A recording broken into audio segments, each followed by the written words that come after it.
Buenos días, buenas tardes, buenas noches, depende de cuando veas este programa. Que Dios te bendiga, aquí estamos en tu programa. ¿Y quién me puede explicar? Hoy estamos más que felices con nuestro pastor, el pastor Javier Delgado de la Iglesia Nueva Esperanza aquí en Villarrica. Y si no tienes una iglesia, te invitamos a que asistas con nosotros. Somos una iglesia de amor, somos una iglesia donde se predica las buenas nuevas de Jesús. Y si hay que confrontarte, también te confrontan, pero todo en el amor de Cristo. Así que 519 Main Street en Villarrica, nos reunimos los domingos a la 1 de la tarde con nuestro pastor Javier Delgado y su esposa, la pastora Malúa Delgado. Así que hoy vamos a estar hablando de un tema que hemos estado, no les voy a mentir, aquí hemos estado un poquito en controversia, pero de eso se trata este programa. ¿Y quién me puede explicar para aclarar? Porque tal vez las mismas dudas que tengo yo, la puedes tener tú. En la clase anterior estuvimos hablando de lo que era el alma, el espíritu y el cuerpo. Habíamos dicho y cómo tenemos cuando nacemos, tenemos cuerpo, tenemos alma, y esa parte del espíritu está muerta con nosotros. Yo había comentado dormida, pero realmente la palabra dice que está muerta, porque si no, como le da vida, la vivifica cuando tú conoces a Cristo y entonces lo aceptas de corazón como tu Señor y Salvador, y el Espíritu Santo entonces mora ahí. ¿Que comienza esa lucha? Claro, porque el alma, que es la mente, que es el espíritu, que es la conciencia, que es mis emociones, han estado, olvídate, ya tú sabes, rigiendo tu vida todo el tiempo, y de repente entra el Espíritu y empieza a enseñarte. Esa alma va a tener un conflicto, esa alma va a estar en guerra, tu ego, tu carne, y entonces dejar que sea el Espíritu el que domine tu vida. Ahí entonces ese proceso, como dice nuestro pastor, que Jesús dijo que el que quiera seguirlo, tome su cruz y sígame. Tomar la cruz es dejar también ese ego, dejar esa carne y dejar que el Espíritu sea el que tome control. Entonces viene la pregunta, ok, ahora soy cristiana, ahora creo en Cristo, hablamos de los que son los cristianos carnales, ¿verdad? Esos bebés que todavía hay que darle lechita y todo eso, porque están en ese conflicto del alma y del ego y del espíritu, y cómo en ese proceso Dios te va a seguir ayudando, porque la palabra dice que esa obra que Él comenzó en ti la va a ir perfeccionando. Pero viene y te pregunta, ¿se puede perder la salvación? Una vez tú aceptaste al Señor como tu Señor y tu Salvador, muchos dicen que sí, muchos dicen que no, y te citan pasajes bíblicos donde aparentemente se cree que sí se puede perder. Pero hoy yo te quiero llevar a que estudiemos esta palabra y que seas tú el que analice si se puede perder o no se puede perder. Y aquí con mi hermana Elba y con mi pastor Javier vamos a estar estudiando esto. Muy bien, esto es un tema bien complejo y es un debate teológico que lleva años, este debate teológico. Y hay diferentes interpretaciones dependiendo de las diferentes denominaciones. Hay versículos que aparentemente indican que la salvación sí se pierde, pero hay más versículos que claramente dicen que la salvación no se puede perder. Uno de ellos lo acabas de decir tú, que el que empieza la buena obra en ti, la va a terminar. Eso es una promesa, ¿ok? Ahora, es importante cuando nosotros nos encontramos en esa disyuntiva de que hay versículos que parecieran decir una cosa y hay otros versículos que parecieran decir otra contraria, nosotros tenemos que entonces pedirle a Dios mucha ayuda para entender, antes que todo.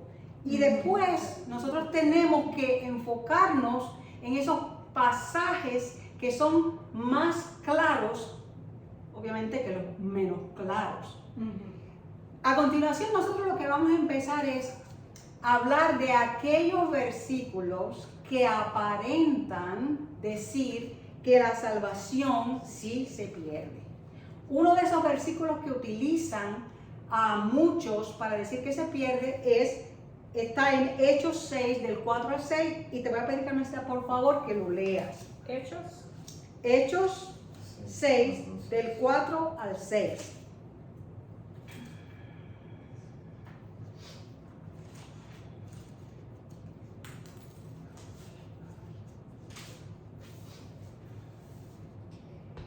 Y la palabra de Dios dice así, Hechos 6, del 4 al 6. Y nosotros persistiremos en la oración y en el ministerio de la palabra.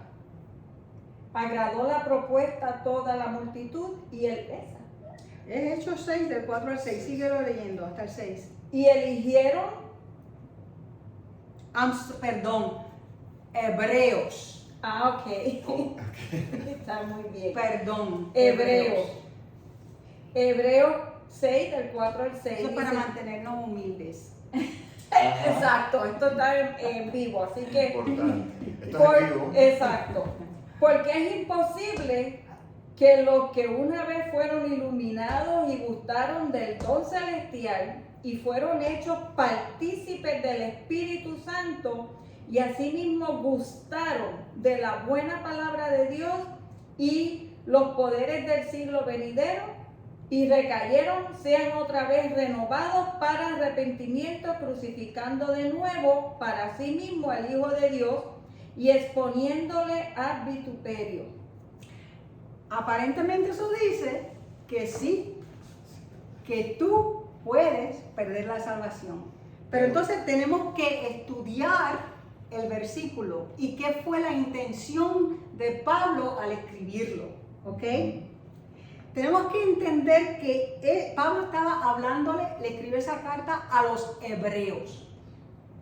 Los hebreos todavía estaban se habían convertido del judaísmo al cristianismo. Y ellos tenían como un tipo de mezcla de las dos,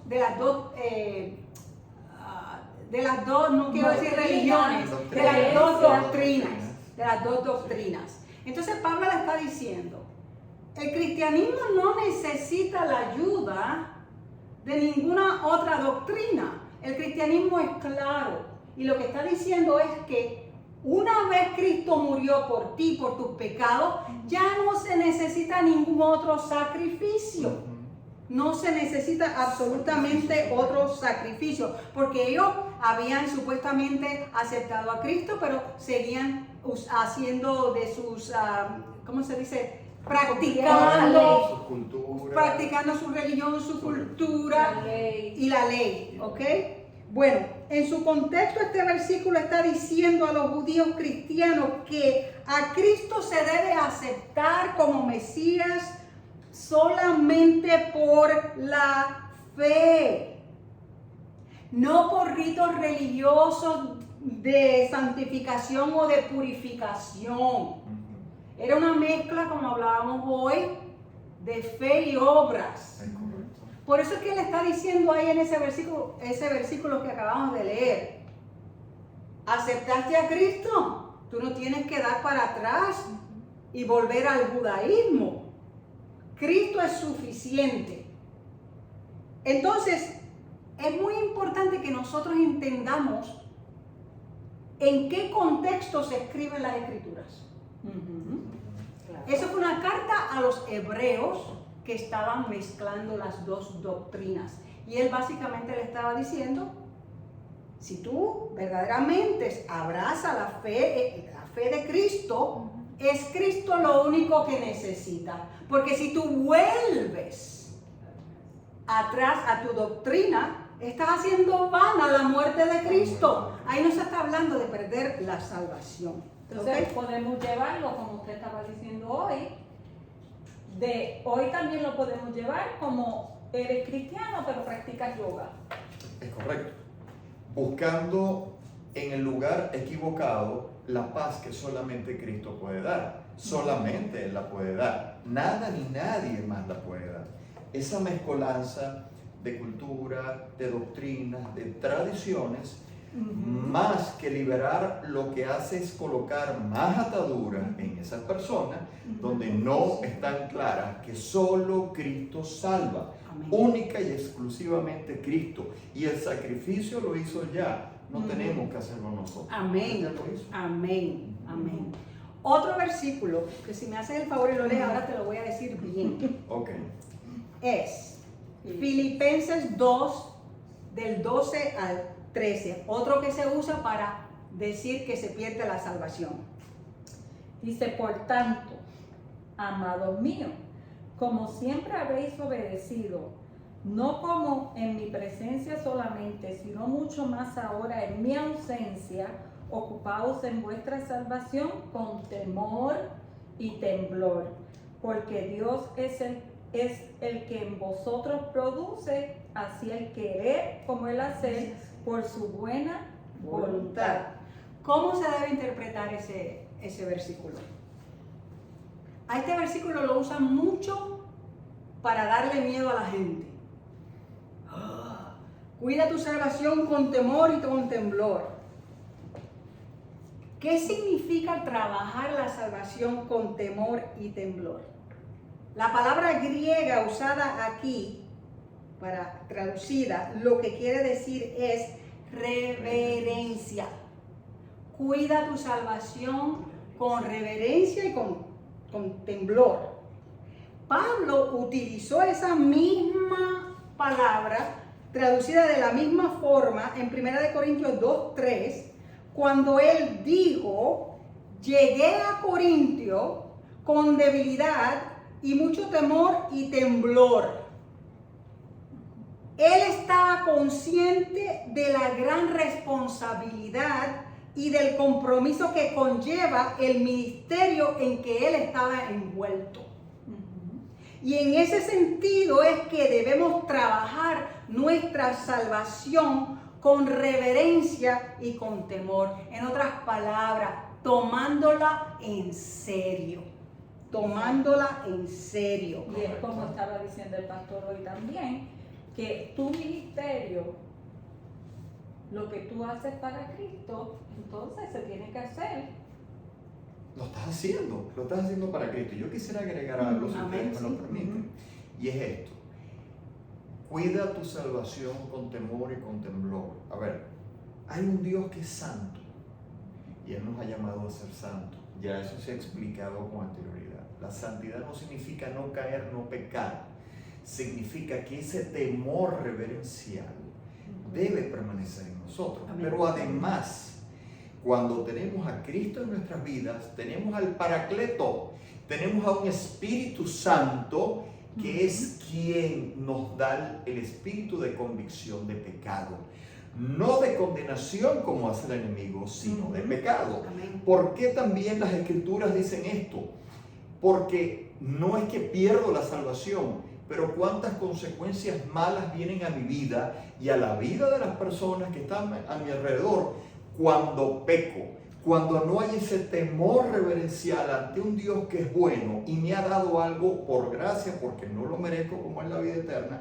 Él me está guardando de las consecuencias que trae el pecado. Amén. Amén. Eso quiere decir que a todo esto lo que significa es que no es que perdamos nuestra salvación, sino que debemos de decidirla o tenerla como algo tan valioso que tenemos que, tú sabes, con ese respeto. Correcto. Perdón, y es además que estamos mostrando a los demás. ¿Cuál es el testimonio que estamos dando a los demás? Si nosotros predicamos un Cristo que está vivo, a un Cristo que por gracia nos ha dado vida eterna, ¿cuál es nuestro comportamiento en relación a nuestra condición de cristianos? Amén. Exacto. Es un temor y un temblor que tiene un objetivo sano. No el objetivo negativo de darnos miedo. Es un objetivo sano de no ofender a Dios a través de la desobediencia. Santo. Es un temor y temblor que nos lleva a un estado de dependencia total en Dios. ¿Ok? Ok. Muchos usan versículos que hablan de la perseverancia, de perseverar. Pablo utilizaba mucho la imagen de un atleta corriendo una carrera. Sí, para llegar al final. Ajá. Tenemos que Exactamente, para llegar. perseverar. Muchos piensan que, está hablando que si no persevera, Que si no llegas al final, ahí ya no quedaste a eres mitad. salvo. ¿Ah? Pero hermanos, mire, cuando usted viene a Cristo, usted viene salvo ya a correr esa carrera. Amén. ¿Para qué es que la está corriendo? ¿Para la salvación? No. Usted la está corriendo porque la meta es para aprender a ser cada vez más como A Cristo. su imagen. Exacto. También se habla en el contexto de las pruebas. A Pablo lo que él estaba era dándonos ánimo. Mire, van a haber pruebas. Perseveren. No para la salvación, porque las pruebas no son para la salvación o para que pierdas la salvación.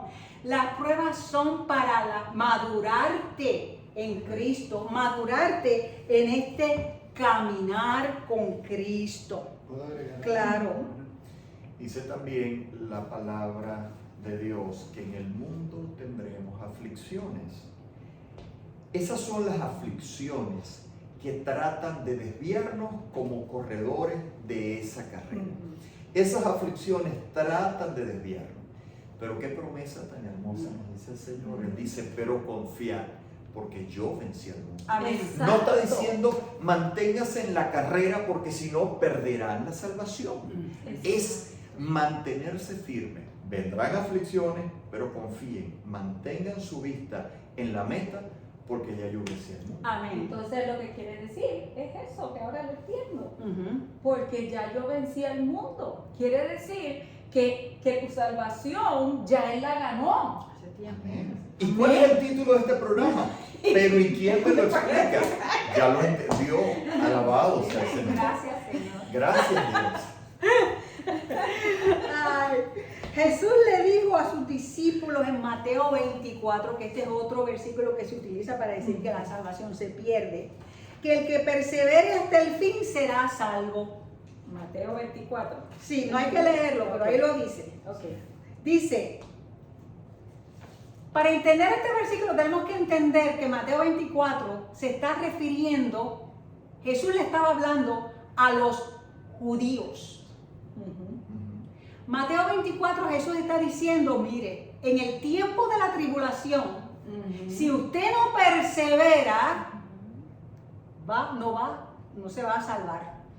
¿Por qué? Dice que los días se habrán de acortar, dice en 24, por causa de los elegidos. Y en esa gran tribulación, cuando te marquen y tú no puedas, te ponen en la disyuntiva. Si tú quieres comer, si tú quieres hacer comercio, déjate marcar. Y si tú te marcas, ya perdiste la salvación.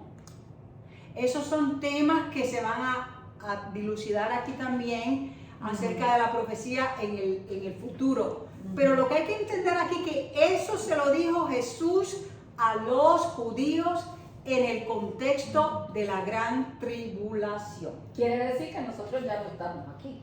Eso no es para La nosotros. iglesia ya se va a Eso ver. no es para nosotros aquí. No. Ya nosotros estamos con Cristo. Digo, si usted aceptó al Señor como su Señor y Salvador de corazón. El mejor momento fue ayer.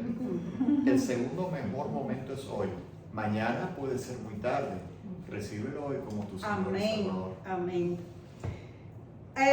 Este me parece que es el último versículo que tengo. Si alguien no permanece en mí, es echado fuera como un sarmiento y se seca. Y los recogen, los echan al fuego y se queman. Jesús habla de sí mismo como la vid y nosotros como los pámpanos, en relación al fruto que debemos producir a través de la vida de Él. ¿Ok? La Biblia jamás enseña que la salvación se pueda perder, pero sí hace claro que es posible que hayan personas que sean falsos profesantes.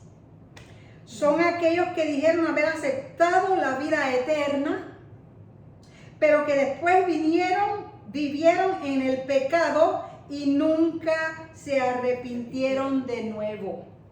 ¿Ok? Estas personas no perdieron la salvación, sino más bien nunca fueron salvas.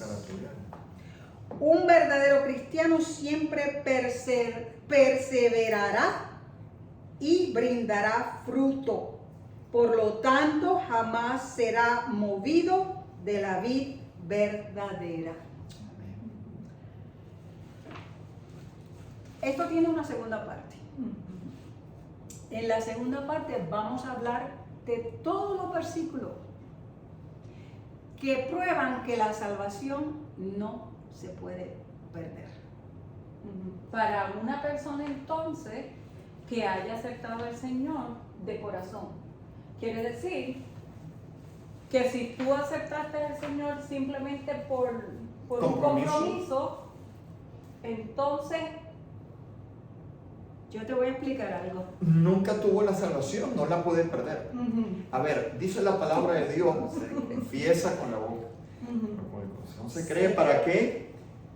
para vida eterna. Para vida eterna. Ahí caen los que piensan que solamente por confesar con la boca ya tú eres salvo, pero dejan la parte que dice creer con el corazón. Creer con el corazón. Y eso es algo importante. Sí. Porque lo decíamos ahora previo a este programa, lo hablábamos, que, a ver, ¿tú crees en Dios? Sí, yo creo en Dios. Los demonios también creen y se postran y tiemblan ante el Señor. Y lo obedecen. Y le obedecen. Y le obedecen. Y le obedecen. Ahora bien, ¿y Eso qué no necesito significa que yo no para poder ser salvo? Entre otras cosas, ¿qué necesita?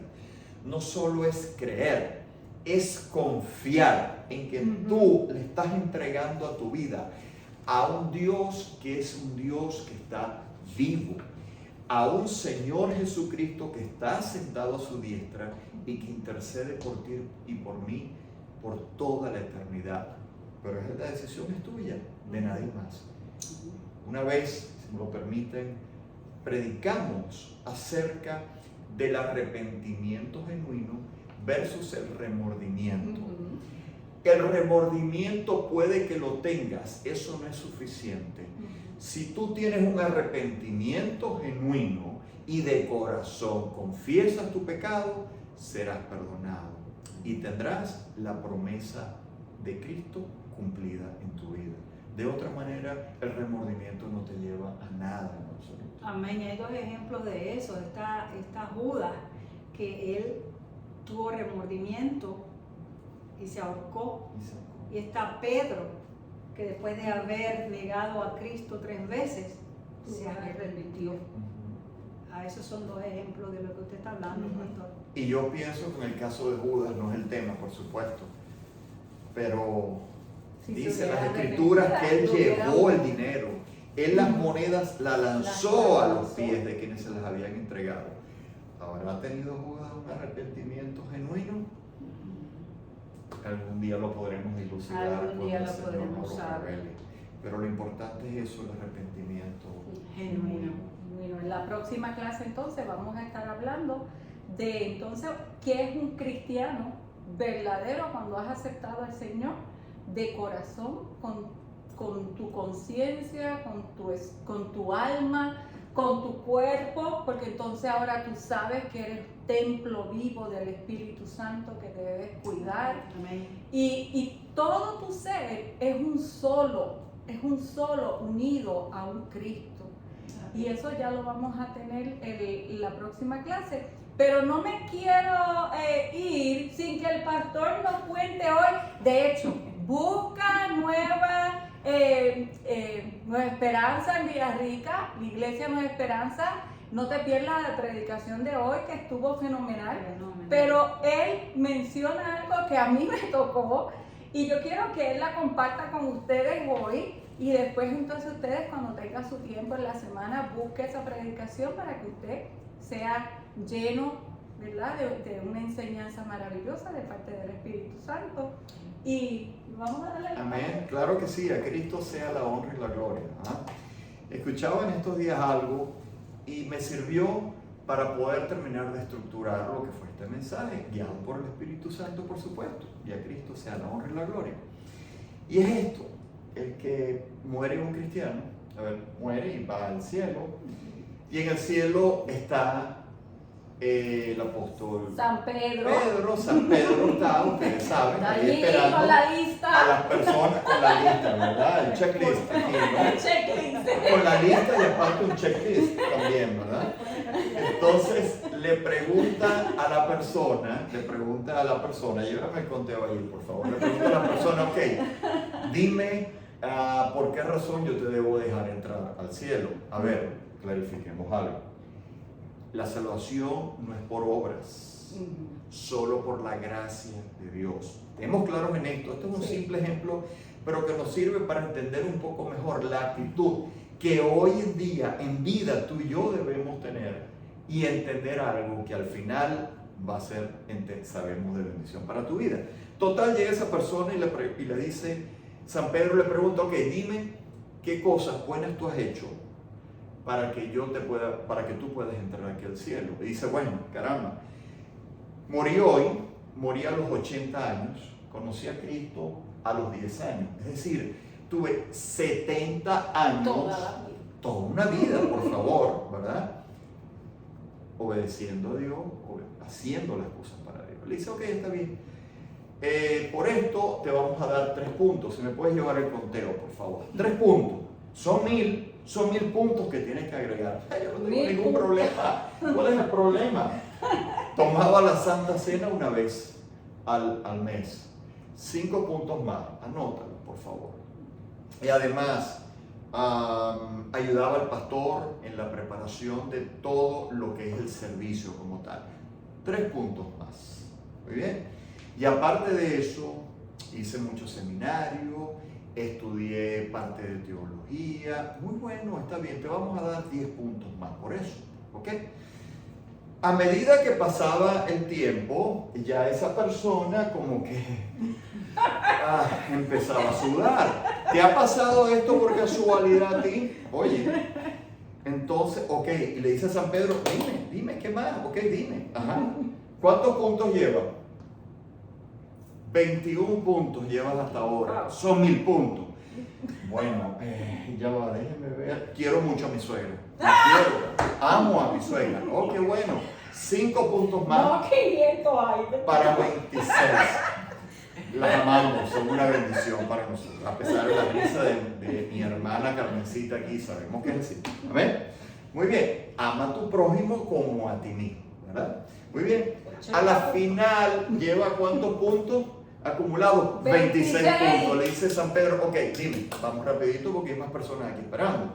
Dime qué más. La persona dice, ¿sabes qué? Ya te dije esto, te dije aquello, tengo 70 años en el Evangelio, tengo frutos, está bien, pero ya no tengo nada más. Tal vez a ti, en algún momento te ha pasado por la mente, yo no he hecho lo suficiente para pagar lo que Cristo hizo por mí en la cruz del Calvario. Te tengo una noticia. No podremos hacer nada que pueda pagar el sacrificio perfecto del Cordero perfecto que fue el Señor Jesucristo. A la final, ¿sabes a qué conclusión llegó esa persona? Cuando San Pedro le dice, ¿tienes algo más? No. ¿Cuántos puntos tienes? 26 puntos. No das la talla. Son 1000 puntos, apenas llevas 26. ¿Tú sabes lo que dijo esa persona? ¿Sabes qué? Ahora entiendo que no es por obras. Las buenas obras que yo pude haber hecho. Le dice Pedro, espérate. Las buenas obras son buenas, pero no son suficientes. ¿Sabes a la conclusión que llegó esta persona y dijo?